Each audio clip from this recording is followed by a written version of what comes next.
Hello everyone, welcome back to my channel. My name is Zach. Today we're looking at ECOMI, OMI, VeVe stuff. As per usual, currently the price is 0.002408 on a low of 0.002387 and a high of 0.002069. So honestly, 2609 even. Honestly, nothing really changing too much there as per usual. Pretty much a stable price point in the twos at the moment over the past week or so.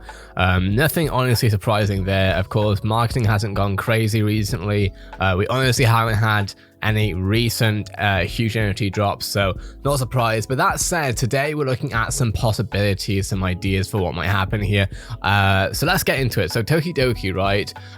Some of us won't, but some of us will know Simone Legno. They own the TokiDoki brand. They basically created it, and David Yu, I think, is a friend with Simone. Now, we've seen TokiDoki already on the VeVe marketplace. We've seen it a couple of times. The last one, I think, was Dragon Girl, and that sold roughly around 800k in about, I don't know, half an hour, something like that. Crazy stuff going on.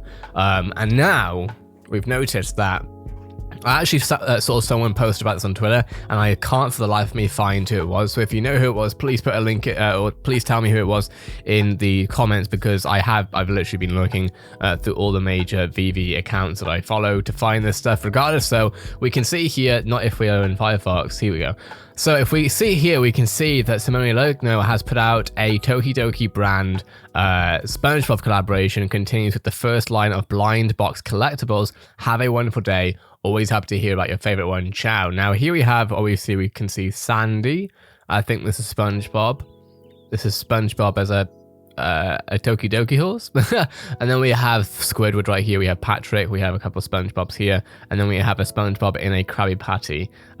All my Spongebob years when I was younger are paying off right now. That's cool. And then we're seeing here different arts, Spongebob TokiDoki, Spongebob with the net. We have Sandy with essentially a lot of really interesting artwork going on here, and all of course are 3D collectibles. Now what would be really awesome to see, in fact, this right here is of course the Ritmo, and the Ritmo is the first ever animated VeVe NFT that we've ever seen before. It was added in an update about a month ago, I would say now.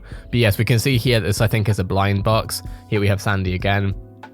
Truly awesome stuff. Looking forward. Now, does this mean that we're going to see Spongebob NFTs? Well, for one, you can't see it here because I'm not signed in, but David Yu has liked this. Now, that could just be because he's friends with Simone. I'm honestly not sure.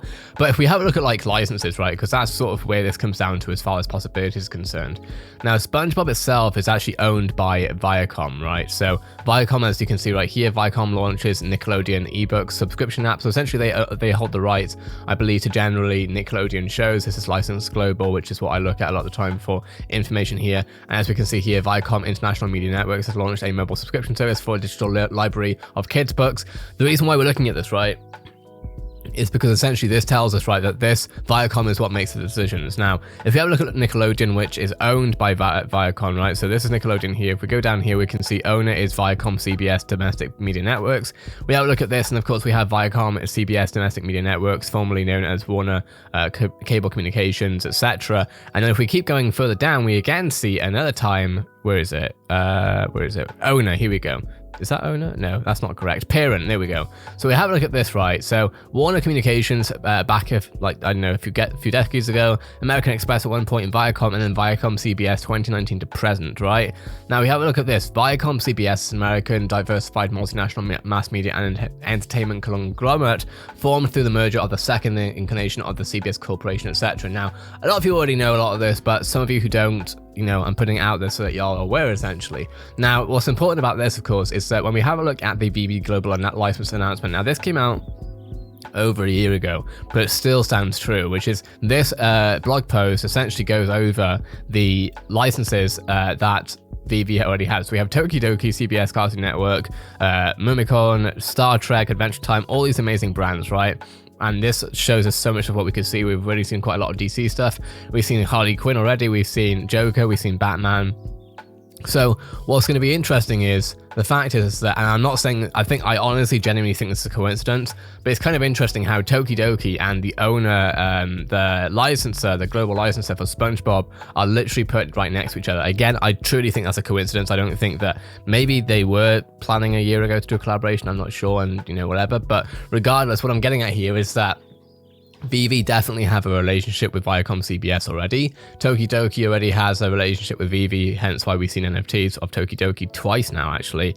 So it's not a huge stretch to say that we might well see this. Now, this would be huge. I think, you know, we have VeVe having a panel or something, right, in San Diego Comic-Con, which is the biggest Comic-Con of the year, and that's happening in July of 2021. So roughly around a month from now. And I'm really hoping that they are going to, you know, that's going to bring a lot of eyes, a lot of attention to the VeVe app, which of course is important now that we have Immutable X on board, and essentially scalability shouldn't be too much of an issue now, hopefully. I am hoping that once we're at Comic-Con, that there's going to be brands that VeVe can really show that, you know, a lot of people can buy, essentially, you know. Say, for example, even 10 to 15,000, say 100,000 even, join the VeVe app through the Comic-Con thing. My guess is it'll be tens of thousands, personally. I'm hoping so, at least. But the reason why the only way that there'll be that number of people is if there's something to actually look at, right? Which means that they do need to have, not only, you know, we recently actually spoke about the fact that we've seen Ron English's Serial Killers, right? Which is these models right here, but in NFT format. Now, it'll be really awesome, obviously, if we're able to animate, if they're able to animate it and see it in VR and all that, and all that good stuff. But I was saying in my last video, actually, that whilst I really do appreciate and respect Ron English and I respect VeVe, etc., these aren't going to bring millions of people in. They're going to be sold out probably pretty quickly, which is awesome. But we also know that selling out may not necessarily be the most effective way of building a large customer base, because at the end of the day, people who are coming in from Comic-Con, for example, are going to need to be able to enjoy something in the VeVe app. And, you know, it's one thing, even if these aren't sold out, people being able to use these, but, you know, the average person who I know is at Comic-Con for, I don't know, Star Wars or for any other thing that's at Comic-Con, right? They're not most likely going to be trying to get these. I mean, I don't see it happening, at least. I can see them, however, maybe getting a TokiDoki Patrick or a TokiDoki Spongebob. So I do think that it's going to be important that, you know, we see a lot more major brands really on the app, especially for Comic-Con. I just feel like there's so many people who are going to be there. You don't want their first and maybe even only experience to become essentially going onto the VeVe app and seeing that there's nothing for them there. So I think, you know, stuff like having Simpsons, having obviously Disney, but all that stuff is difficult. I understand that, and I get that like licenses take ages to like come back to things and all this other stuff, which at the end of the day, that's how this whole thing works, is it all being licensed. But yeah, I don't know. We'll see what happens. Like, what are your thoughts on this? Personally, I'm excited, but I do want to see some. I want to see some movement soon regarding IPs. Like I say, I understand licenses. I literally used to work at the BBC myself, and the amount of difficulties I had as an internal person, as in someone who was working there, in trying to get things out because the license was, you know, difficult, basically, with, you know, Doctor Who or Sherlock or whatever I was working on back then a few years ago. I am empathetic, but at the end of the day, yeah, I'm hoping that we see some really interesting IPs. It doesn't have to be everything, right? It doesn't have to be everything. I personally don't feel the need to even have Disney by the time Comic-Con comes up, but by having maybe, I don't know, Spongebob, or having some shows that are on ViacomCBS. I mean, if we actually have a look at ViacomCBS shows, right? If we have a look at the television programs that we have here, we have quite a number of, you know, we even have Paramount.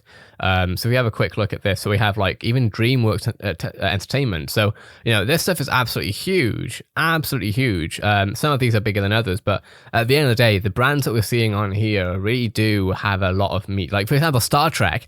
I'm hoping we could even see Star Trek NFTs by Comic-Con. That would be a hope, because that would be a perfect that would be perfect content, honestly, for, I think, Comic-Con, especially if, like, I don't know, they animate it and stuff like that. You know, we've had a break from NFTs, or at least a break from a weekly release, because they've updated the URP, which is the Unity engine stuff, I guess, that makes the NFTs look a lot better, which is amazing, right? They need to upgrade that stuff for mainstream adoption, but, you know, we already have some awesome brands here, and I'm really hoping that we're going to see at least something from these brands. They've been announced like a year ago plus, so there's definitely been time to work on these, and I'm not saying by any means that VeVe is being lazy at all. This stuff takes so much time, and I'm truly empathetic to that. But from a business point of view, like I say, if we're going to be taking the plunge, if going to Comic-Con, for example, one of the biggest ones, well, the biggest one of the year, there needs to be something for people to enjoy. So let me know what your thoughts are in the comments below. What are your thoughts on ECOMI right now? Personally, it just looks kind of stable in where it is right now. We haven't really seen any major corrections recently. I mean, we're kind of already in one, I guess, but I mean, obviously we're not seeing any spikes, which honestly, if we were seeing spikes now, I would be pooping myself, because why would we see a spike right now? Like, ECOMI is based on VeVe, and currently VeVe, whilst it is growing, and we've even spoken about the growth that it's seeing, you know, it's right now in this very moment, even over this week, nothing really crazy has happened. That at least I suppose it's marketable enough for this to go up. But yeah, as we see, obviously go to Comic-Con, hopefully we'll see more earned media through YouTube, TikTok, Instagram, etc. And then also RNCPMK, they'll probably get Dan on, most likely the co-founder, maybe David, who is the CEO and founder, maybe Reese, who is lead comms, or Trevor Dietz, who is ECOMI lead content producer. Maybe we'll see them on like CNN or CNBC, or, you know, some sort of business network, and that'll probably, you know, some people, we might even see some whales come in and, you know, buy up a bit. But yeah, we'll see. Let me know what your thoughts are in the comments below. I'd love to hear your take. That being said, I hope you enjoyed. Thanks for watching. Have a great, before we do that, actually, also make sure to follow me on Twitter. I'm about to hit 2K followers on Twitter, and I report on NFT stuff, I report on crypto stuff. Why am I on YouTube? twitter.com/ZakiZoo. So this is my Twitter. I cover everything going on. We're 6 away from 2,000, and yeah, I talk about all this stuff. Recently, TSM have signed a partnership, basically a sponsorship with FTX. I'm actually going to be reacting to this video after this. So thanks for watching. Have a great day, and I'll see you in the next video.